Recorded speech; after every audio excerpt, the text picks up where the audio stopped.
এবারও টানা তৃতীয়বারের মতো বিজয়ীর বেশে সরকার গঠন করতে যাচ্ছে মোদীর দল বিজেপি। গত এক দশকের মধ্যে এবারই প্রথম আঞ্চলিক দলগুলোর সমর্থনে জোট সরকার গঠনে বাধ্য হচ্ছেন নরেন্দ্র মোদী। গত মঙ্গলবার প্রকাশিত ভারতের নির্বাচন কমিশনের ফলাফল অনুযায়ী বিজেপি পেয়েছে 240টি আসন। ভারতের লোকসভায় সরকার গঠনের জন্য কোনো দল বা জোটের 272 আসনের জয় দরকার।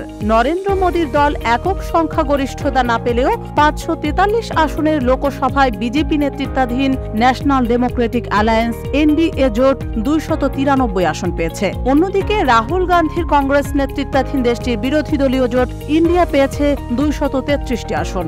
এর মধ্যে কংগ্রেস এককভাবে পেয়েছে 99টি আসন। প্রশ্ন আসতে পারে, ভারতের এমপিরা লোকসভার সদস্য হিসেবে কত টাকা সম্মানী পান, কেমন সুযোগ সুবিধাই বা ভোগ করতে পারেন তারা। চলুন জেনে আসি। ভারতের লোকসভা নির্বাচনে নির্বাচিত একজন এমপি বেসিক হিসেবে 1 লাখ রুপি পান। 2018 সালে মূল্যবৃদ্ধি, মুদ্রাস্ফীতি এবং জীবন ধারণের খরচ বৃদ্ধির প্রেক্ষাপটে এই বেতন নির্ধারণ করা হয়েছে। তাছাড়া সংসদীয় আসনের জন্য ভাতা হিসেবে প্রতি মাসে 70,000 রুপি দেওয়া হয় নির্বাচিত সদস্যদের। মূলত স্থানীয় অফিসের দেখভাল ও সংসদীয় আসন ঘুরে দেখার জন্য এই ভাতা দেওয়া হয়। অফিসের ব্যয় বাবদ একজন সংসদ সদস্যকে মাসে দেওয়া হয় 60,000 রুপি। এর আওতার মধ্যে রয়েছে স্টেশনারি খরচ ও টেলিকমিউনিকেশন কর্মীদের বেতন। সংসদীয় সেশন ও কমিটির বৈঠককালে একজন এমপিকে দৈনিক 2,000 রুপি দেওয়া হয়। এর মধ্যে রয়েছে খাদ্য সহ অন্যান্য খরচ।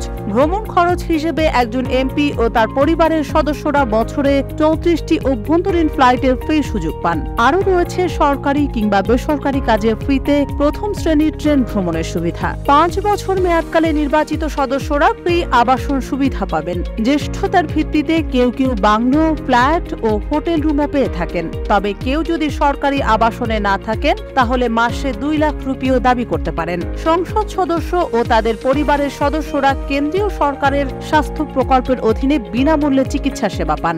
এক মেয়াদে সংসদ সদস্য থাকার পর সাবেক এমপিরা মাসে 25,000 রুপি করে পেনশন পাবেন, কিন্তু মেয়াদের পরের প্রত্যেক বছরের জন্য 2,000 রুপি করে বেশি পাবেন। শুধু তাই নয়, এমপিদের জন্য বছরে 1,50,000 রুপি পর্যন্ত বিনামূল্যে টেলিফোন কল বরাদ্দ করা হয়। তারা তাদের বাসভবন ও অফিসে বিনামূল্যে উচ্চ গতির ইন্টারনেট সংযোগ পান। এছাড়াও এমপিদের বছরে 50,000 ইউনিটের বিদ্যুৎ ও 4,000 লিটার পর্যন্ত পানি বিনামূল্যে সরবরাহ করা হয়।